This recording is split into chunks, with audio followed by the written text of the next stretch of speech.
उन्होंने जरूर प्रयास किया था, लेकिन व्यापक हित में जो कार्य किया वो ज्योतिबा ने किया।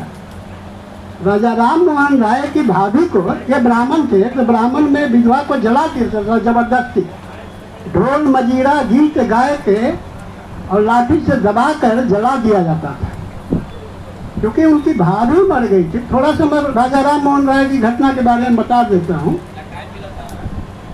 बोलिए बोलिए बोलिए।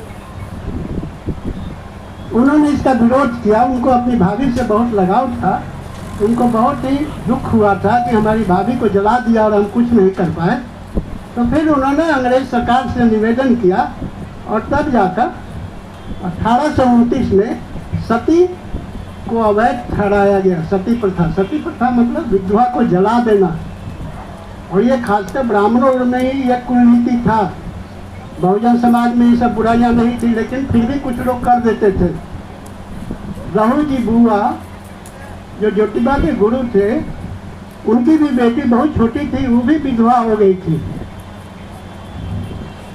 लेकिन उसको जलाने की कोशिश की गई, लेकिन नहीं जला पाया, इसका विरोध हुआ था।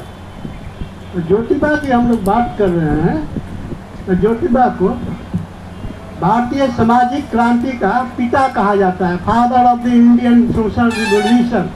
इस बात को ध्यान रखिए। उन्होंने समस्त जीवन के जितने भी आयाम होते हैं तो सब में उजाला लाया। वे जितने अच्छे शिक्षाविद थे, कम ही पढ़े थे, लेकिन शिक्षा के महत्व को समझते थे। वो 8वीं तक ही पढ़ पाए थे, उनको पढ़ने नहीं दे रहा था सब। उनके बाप भी बहुत डरपोक किस्म के थे। उनके बाप का नाम था गोविंदराव फुले, जो धनी मानी तो थे, लेकिन बहुत ही कर्मकांडी और डरपोक किस्म के आदमी थे, ब्राह्मणों के डर के आगे। बेटा जब पढ़ने लगा, अंग्रेजी स्कूल में जाने लगे ज्योतिबा, तो एक ब्राह्मण जो उनके ऑफिस में क्लर्क था, ज्योतिबा के पिताजी का फूल का बहुत बड़ा कारोबार था। उनके पास काफ़ी जमीनें भी थी जो राजा ने दिया था, करीब करीब 18 एकड़ जमीन उनको दान में दिया था। ये बहुत बड़ी बात है। तो ये संपन्न घर के थे, तो अंग्रेजी स्कूल में जाते थे पढ़ने। तो ब्राह्मण जो क्लर्क जो था इनके यहाँ, नौकर जो था, उसको बहुत चिढ़ हुआ कि इनके पिताजी को डराया और धमकाया धर्म के नाम पर कि पढ़ लिख के क्या करेगा, किसी काम का नहीं रह जाएगा, इसमें जो उसको खेती करवाओ। तो बाप उसकी बात को मान करके उसे खेत में जोत दिए। और ज्योतिबा का मन करता था पढ़ने का, तो ज्योतिबा दिन भर खेत में काम करते थे और रात में ढिबड़ी जला के, सारा आलेख मेरा ही लिखा हुआ है जो आप लोग के यहाँ पे बटा हुआ है। बहुत कठोर परिश्रम करके उन तमाम बातों को खोज करके लिखा गया है। उसमें एक शब्द भी गलत नहीं है। किसी को अगर शंका हो तो शंका मन से निकाल दीजिएगा। बहुत कठोर परिश्रम से, बहुत गहन अध्ययन करके उसको लिखा गया है। उनका स्कूल से नाम कटवा के और खेती में बाप ने जोत दिया कि तुम यही करो, फूल उगो, खेती करो। तो उनके ज्योतिबा के घर के बगल में 2 व्यक्ति रहते थे, एक मुसलमान थे और एक फादर रहते थे।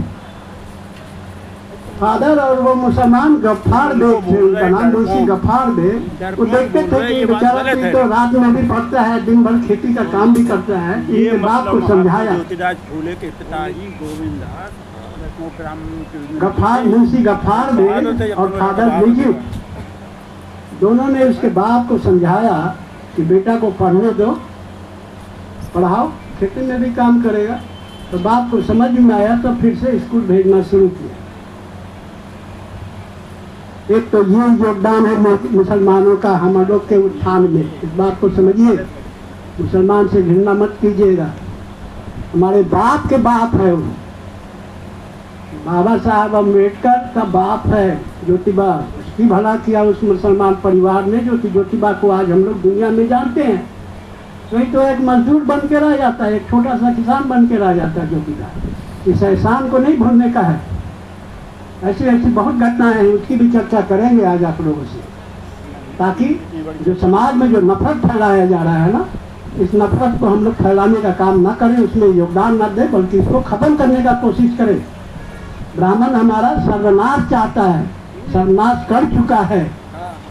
अब हम लोग आबाद हो रहे हैं ज्योतिबा और बाबा साहब अम्बेडकर की कृपा से, तो उसको आग लग रहा है, बर्दाश्त नहीं हो रहा है। मैं ऐसा नहीं कहना चाहता हूँ, लेकिन हकीकत यही है। पद पद पर हमारे बाधा खड़ा कर रहा है। किसी भी बड़े पद पर जाइए तो वहाँ के बड़े पदाधिकारी जो गैर जात के लोग हैं वो उसको तंग करते हैं। ये तो मैं भी महसूस किया था, लेकिन मैं तो इतना दबंग था कि किसी को मैं कुछ समझता नहीं था। लेकिन ये आमतौर पर होता नहीं, सबको उतना आत्मविश्वास आत्मशक्ति नहीं होता है कि अपने बॉस से लड़ जाएगा। उसके लिए ईमानदार होना भी बहुत ज़रूरी था, बहुत ज़रूरी है ज़िंदगी में ईमानदार होना। अगर आप संघर्ष कर रहे हैं ईमानदारियत बहुत ज़रूरी है। आप बेईमान होकर किसी से नहीं लड़ सकते, इस बात को ध्यान रखिए।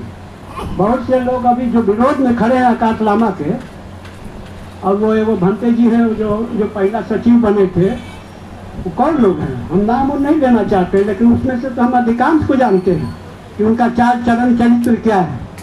नहीं तो अगर ठीक रहता, इरादा साफ रहता तो अपने खर्चे पर यहाँ आते। मेरी तबीयत पिछले 2 सालों से खराब है, गंभीर रूप से।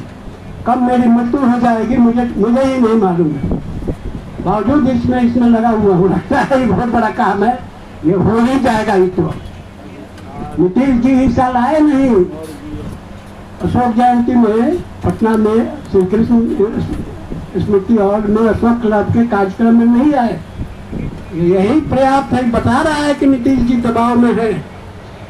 अब मोदी जी बहुत देश घूम रहे हैं। कल तक वो यूरोपियन देश घूमते थे, बड़े बड़े देशों में। आज वो बौद्धों के देश में घूम रहे हैं। इस बात को समझने के लिए कि क्या किया जाए, इस साइकोलॉजी को समझने की जरूरत है।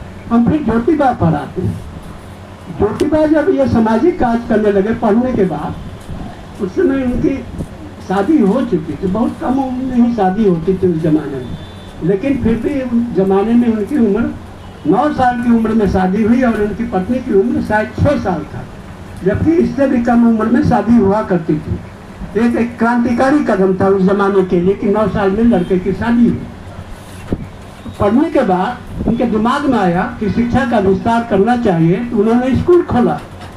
21 गौर से सुनिएगा, 21 साल की उम्र तक आते 18 स्कूल खोल दिया।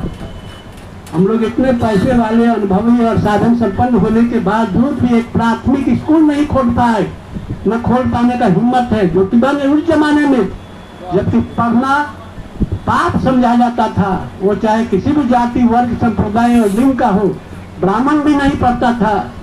ब्राह्मण का जो पुजारी वर्ग जो था, हरामखोर जो था वर्ग, जो हराम में खाता था मंदिर में बैठ के, वही पढ़ता था।